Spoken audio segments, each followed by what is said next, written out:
Get ready for the spin, everyone. This is Joe Biden's moment to tell you a bunch of things that really aren't true, including what a great job he's doing. We know better. He's doing a lousy job. His first 100 days have set this country on a path from which there may be no return. Hello, everyone. I'm Trish Regan. Welcome to the Trish Regan Show. And you know what? It's not working. What he's doing right now is dividing the country while simultaneously sending us into a whole bunch of debt. I mean, think about the division that he's creating. I mean, this is a man who during jury deliberations in the George Floyd murder trial was actually speaking out, telling us exactly what he wanted to see happen. Here we go. No matter what that verdict is, I'm praying the verdict is the right verdict, which is, I think it's overwhelming in my view. All right. So he made that very clear. In fact, you might actually see them try and push for a mistrial upon appeal, thanks to Joe Biden, the President of the United States, comments that were going on during jury deliberations, along with, of course, Maxine Waters. Really no excuse for any of it. But we have seen increasingly more and more division. In fact, after that verdict came out, remember what President Biden and Vice President Kamala Harris did? They got on television and talked about none other than, of course, systemic racism. And this takes acknowledging and confronting head on systemic racism and the racial disparities that exist in policing and in our criminal justice system more broadly. This work is long overdue.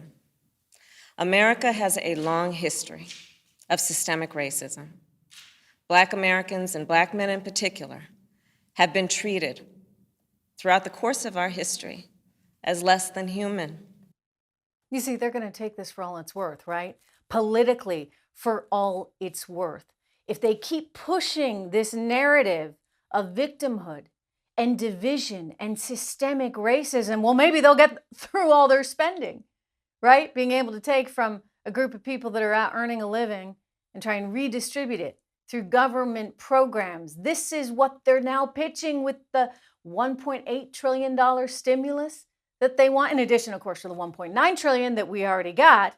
Now it's $1.8 trillion, and this thing is packed. It's packed with literally everything. We're talking about social programs up the wazoo, from $225 billion for childcare spending, another $225 billion to create a national family and medical leave program, another $200 billion in funding for universal access to pre-K schooling for young children, as well as $109 billion for 2 free years of community college, as well as additional subsidies for Americans to purchase health insurance. You name it, it's in there, all in the name of infrastructure.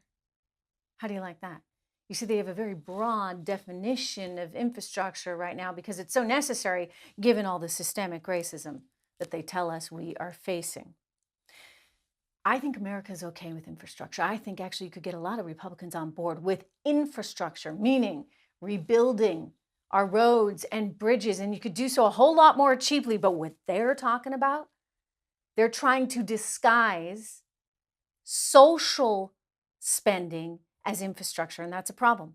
Meanwhile, his other big thing, of course, is immigration. On day one, he told us he wanted a path towards citizenship for the 11 million people that are here already illegally. And so what happened immediately? Well, suddenly the borders were flooded. The borders were flooded in part because of the message that Joe Biden was constantly sending, including this.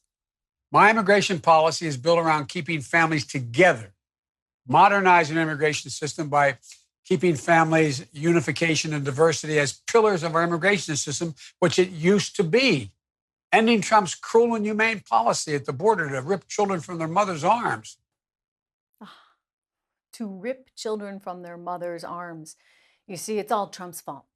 All Trump's fault. We need to end those policies. But in saying we're going to end those policies by saying, you know what, you no longer have to go back to Mexico. You can stay in the United States. They're actually perverting this in such a way that now we have families from Mexico and Guatemala and Honduras that are sending their kids alone to the border, putting them in serious harm's way because Joe Biden says he's not going to turn them back. You see how the law of unintended consequences applies here. Or maybe it's intended. I mean, given that they want to realign America with a socialist style system take them all in, right? Who's going to pay for it? I'd just like to know. Well, we're paying for it right now, every single American taxpayer, as well as the people down in Texas. They're talking about roughly $86 million that was spent recently just on hotel rooms for some of these migrants because of the facilities being so overcrowded. I want to take you to one of these overcrowded facilities right now. Take a look at this video. This is what people are up against. You have all these migrants packed in to these, dare I say, cages? I mean, what are those? Glass cells, glass cages? 172,000 migrants showing up on the border and being apprehended in the last month alone. You have 20,000 plus children now that are in federal custody. This is not a sustainable path. We haven't even gotten last month's numbers, which I'm sure are even higher. And yet he's got Kamala Harris in charge of the border, a woman who won't even give a press conference on this 35 days. I guess we're going on 36. A woman who won't even go to the border, a woman who just thinks it's okay to do a Zoom call to talk about big policy stuff with Guatemala. Look, when these kids are coming here alone, when they are put in harm's way, that is a direct result of Joe Biden and Joe Biden's policy that's not working. So when he gets up there and says he's doing so well, remember this poll, Americans see through it. Americans know. Do you know that the latest poll numbers show him as being the third worst? I mean, you got to go back to like Ford, right? To actually see, Truman, to see any numbers like this. Now, this is actually a report in Slate. You kind of got to hand it to Slate because this is not exactly an even center publication, let alone right of center. This is Slate, the ultra-liberal Slate, admitting that Biden's 100-day approval rating is still third worst since Truman. I mean, they get the dig in there on Trump. And that's been the main story, right? If you look at CNN or Reuters or any of the mainstream news organizations, they're saying, well, he's better than Trump. He's better than Trump, despite the fact that Trump was dealing with threats of him being, some kind of Russian spy. Don't forget, when he first came to office, what did we hear? Not my president, not my president. Along with he's a Russian spy working for the Russians. It's kind of a hard thing to overcome, right, on day one. And yet Biden's not doing a whole lot better. You know why? Because he's going to continue to divide this country. He's going to continue to try and take from those that earn and redistribute to those who don't, to make them dependent and to reinvent this great capitalist nation as a socialist, authoritarian place. I don't think any of us want that. Coming up, he's going to tax you like you wouldn't believe. If you think for 2 seconds that your taxes aren't going up, guess what? You are dead wrong. Every single American is going to pay the price for this nonsense. I'm on it right after this. Joe Biden doesn't even understand his own tax policy. In all seriousness, he keeps telling us, taxes aren't going to go up for anybody making over, in his case, he says $400,000. He just seems to forget that sometimes you have 2 earners in a family. Imagine that. Listen to him here on ABC News with George Stephanopoulos. Anybody making more than $400,000 will see a small to a significant tax increase. If you make less than $400,000, you won't see one single penny in additional federal tax. And he's talking about families there. And of course, George Stephanopoulos, not understanding the policy enough, like most of the mainstream media, doesn't come back with, well, do you really mean individuals or families? Can we define this a little bit better? Let me tell you, he may say your taxes are not going up, but I guarantee you they're going up in some way, shape, or form. You cannot offer everything that he's offering in terms of this massive social spending effort, from free college to free childcare to healthcare credits to elderly care to you name it. You cannot offer this without somebody paying the price. The American taxpayer will pay the price. Anybody earning money will pay the price. One, through higher taxes. They're not going to be able to do this with this 400,000 job. It's not going to work. I can tell you that I have spent 20 years studying the economy. It will not work. Do you know that when President Trump actually put in the tax cuts, both for corporations and for individuals, we saw the highest tax revenues in the history of this country. In other words, the United States of America got more money. The government got more money than they had ever gotten before thanks to tax cuts. That's how it works. But Joe Biden doesn't want to understand that. I sometimes say to myself, does he know? He's got to know, right?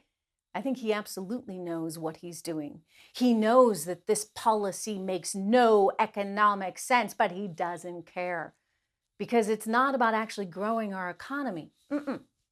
It's about helping all those people that he wants to help, the people he designates as needing the help. That's what it's about.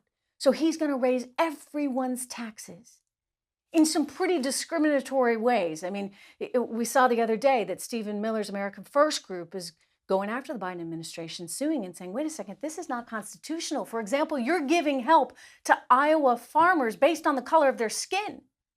That's not constitutional. So who's to say that, if you're of a certain color, then you pay more tax than somebody else? I mean, when you start talking about reparations and all the goodies that they're talking about, this starts getting into some very dangerous territory. But anyway, income taxes are going up. For sure, they want to charge companies more and small businesses more in the way of taxes, which is going to really be a squeeze on small business, which is the engine of the American economy. And then you got Brian Deese. Brian Deese, head of the National Economic Council, out there talking about, oh, don't worry, we're not going to raise taxes on your investments unless you make more than $1 million a year. Here we go. This change will affect taxpayers making more than $1 million a year. In 2018, 0.3% of tax filers made more than $1 million a year. We're talking about 0.3%. That's about 500,000 households in the country that we're talking about. Wrong. Okay, he wants to go after 500,000 households. He's like, who cares about them? They're not voting for Biden anyway. But you know why that's so wrong? Because the minute you start taxing people's investments, guess what? People don't invest as much. This is not rocket science, right? Economics, the study of economics needs to be pure. It needs to actually look at creating more wealth for every single American as opposed to squeezing the wealth we have in an attempt to give it to someone else. Everyone will pay the price for this. We can't let it happen. Coming up next, speaking of, the lack of purity in the study of economics, we got some professors that are making some pretty wild claims that are supposed to be teaching just policy and the economy and things like that. Plus Hunter Biden just got a fancy new gig. I'll tell you, woke universities, they're a place for the left to be employed and then some these days. Don't go anywhere. I'm going to be right back. It must be nice being the son of the President of the United States. It's quite a gig, right? I mean, heck, when he was vice president, Hunter Biden made out pretty well in Ukraine, in China, getting all kinds of things that he probably wouldn't otherwise have ever gotten. Well, he's just gotten another big thing, a gig at Tulane University. It's going to be Professor Biden at Tulane University. Wow. They're actually going to pay him money to talk to kids. This is a guy who, I don't think I'd really be putting up on that pedestal. I mean, he's got a certainly massively complicated, sketchy, disgusting, frankly, past. I'm not going to get into all his personal issues right here, right now, but you all know. I mean, that laptop was pretty revealing, right? So not only does he have such a checkered personal past, but this is a man who allegedly was kind of on the take, if you would, from the government in Ukraine and from Chinese billionaires. I mean, I keep going back to that deal he was trying to do with the energy executive that now is not seen in China. I guess he got on the wrong side of some people in the CCP. And he gave Hunter a diamond, like an $80,000 diamond. Just handed it to him at a dinner. What was that about? I mean, I think there's some serious questions that need to be asked. Joe Biden, by the way, is talking about having the IRS look at high earners. He wants to specifically target high earners. He's going to give the IRS $80 million to do so, despite the fact that he himself and his wife, Jill, use some pretty sophisticated, complicated tax loopholes to hide some of their income, or effectively, make sure that they didn't have to pay taxes, to the tune of what, $500,000 and change is what he saved. It'd be nice if he started with himself, his own family, he and his wife, plus, of course, his own son, Hunter, whom, again, got that diamond from a Chinese billionaire. I mean, there's the tax issue, and then there's the Chinese billionaire issue. What are you doing accepting gifts from somebody that's part of the CCP and effectively on speed dial from the CCP? I mean, even Hunter knows it's really not right. Watch him here on Jimmy Kimmel. What I didn't take into account was the way in which they would use the perception against my dad. And for that, I wouldn't do it again for that reason. We're supposed to feel bad. I'm glad you wouldn't do it again. I'm really glad you wouldn't do it again. I mean, at least you're like, keeping it within the US this time, within the university system. Tulane now gets to pay your salary. I wonder what they get in exchange, other than their poor students being subjected to somebody of quite poor moral character. Anyway, that's all universities do these days is promote sort of one side, right? Biden's side and the ultra left. It's really getting to be pretty nauseating. And I have to share this with you because we came across some sound from some professors out there in good old Illinois, in the Chicago area. At Roosevelt University, they're actually on the board of a high school as well, and they're talking at this high school board meeting about their lives as college professors. There's two of them. Wait till you hear it. Here we go. I mean, it's all social justice all day, every day. I get to talk about all the things I love all the time. All day, every day. All day in the day gig, all night in my night classes. When I'm here, really, I'm living the life over here. Yeah, I always flip out the kids that take my master's class on fiscal policy and public budgets when the first 3 or 4 classes are devoted to philosophy of social justice and how you organize society. We don't talk about one, budgetary item. They're like, oh man, Professor Martiri, this is a really weird way to teach a budget. Yeah, it might even be kind of a weird way to do a budget. Yet this guy has a background in Illinois' budget and has some official positions there. He was actually on Governor Pritzker's transition team. The woman actually is involved in the National Education Association. Go figure. So here you've got these very woke professors living the dream, right? Because they get to talk about social justice all the time. Let's be very clear. Social justice comes about when you have a fair meritocracy, when you have a capitalist system that enables everybody a chance to get a leg up. Not when you decide, not when the government decides who's going to be the winner, who's going to be the loser. That's what they think they can do. They think they can orchestrate an outcome. But it never works. You know why? There's a little something called greed that capitalism takes into consideration. I mean, we saw the greed I told you all about Patrisse Cullors yesterday and her $1.4 million property buy, along with several other significant property buys, along with the fact that she was spending, $26,000 to hang out in Malibu at a fancy beach resort with people that were involved in her reform LA prisons group, part of the BLM movement. I mean, these people are using Marxism, you see, with a capitalist intent. So why not just own up to it? Why not just say we are capitalists? We embrace capitalism. We love it. And capitalism actually has the best shot of lifting all people out of poverty. It certainly has proven that historically. All right, coming up, we got to talk about the poor police officers these days because you know what? My heart goes out to them. You got 75% increase in New York City of police officers that are looking to resign or just find a total career change because it's not easy when they're going after you. When a drunk woman says on Facebook that she wants you killed and then she goes out and kills one. This is a scary time. We need our police. We need law and order. Don't go anywhere. I'm going to be right back. I don't know why anybody would want to be a police officer these days. Can you imagine going out there, risking your life every single day, every single night, for the sake of your community, to keep your community safe, and yet you're coming under fire in ways that you never probably ever anticipated when you went into the profession to begin with, including getting run over by a drunk woman who has it out for you and told everyone on Facebook moments before that she didn't like, and I'm paraphrasing, the police. Watch. Cheers right here, baby. Will you sit right here for me? Yeah, so for mommy, yeah, Christine.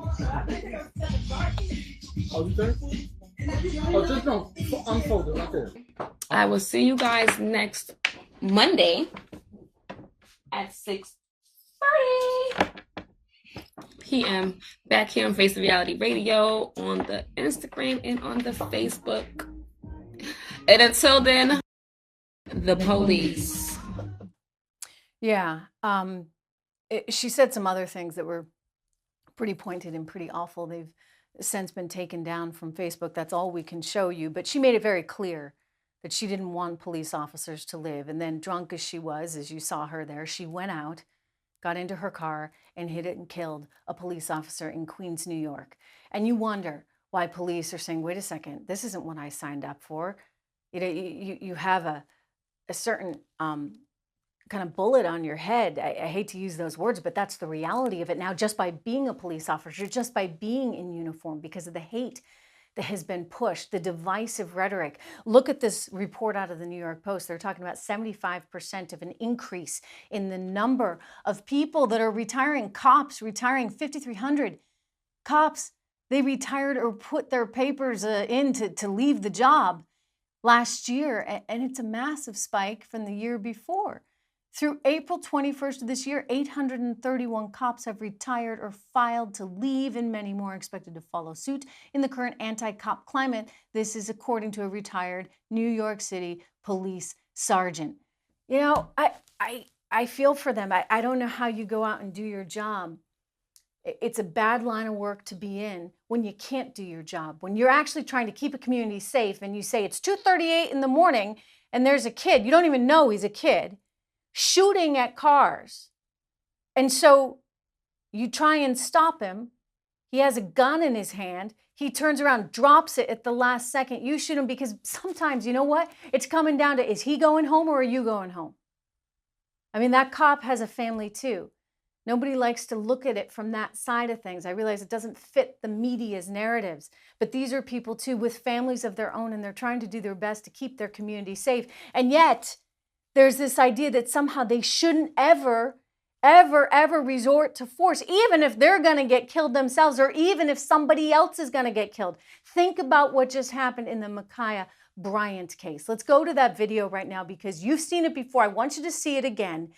This woman in pink is about to get stabbed by Bryant. You see it right there, it stopped. And that is the moment in which the police shot Bryant and now is under an enormous amount of attack, including from some folks over at MSNBC. I want you to take a look at what this woman has to say on Joy Reid's show. No Black person is really, truly going to be safe if we cannot be having a bad day. A bad day? That's a bad day when you're going to stab somebody to death? A bad day. Yeah, you know, we have a lot of work to do. We have a lot of work to do to make America a better place so that people, when they have bad days, do not resort to trying to stab another human being. So that 13-year-old kids don't disappear from home for 2 days, join gangs, of course, and shoot at cars at 2:30 in the morning. We need to get to a place where these communities are safe, and you need law in order to do so. You need police officers to do that. You can't, as Rashida Tlaib says, get rid of the police. She wants no police. She wants no jail. She wants no military. We would resort to a state of total anarchy. You know, I've spent a lot of time reporting in Latin America, and it reminds me of Brazil, where the favelas are just crime-ridden, horrific places that the police in Brazil, the police in Rio de Janeiro will not go. They won't go. It's all left up to the gangs, and the gangs are the ones that are trying to patrol the community. Is that what you want? Joe Biden is trying to say he's making this country better. I think we all know the truth. We're becoming more divided. We're going to increasingly become more poor. And we're going to increasingly lose our freedoms. Remember, live free or die. It's a motto that really speaks volumes right now. I'm going to be back with you tomorrow. I want you to check out my Facebook group. I have a private group there. You can talk to me directly. Trish Regan's private group. Go to the website, trishintel.com. Make sure you sign up for my newsletter. Make sure you subscribe to this station right now. Subscribe to this, and I will be back with you for more tomorrow.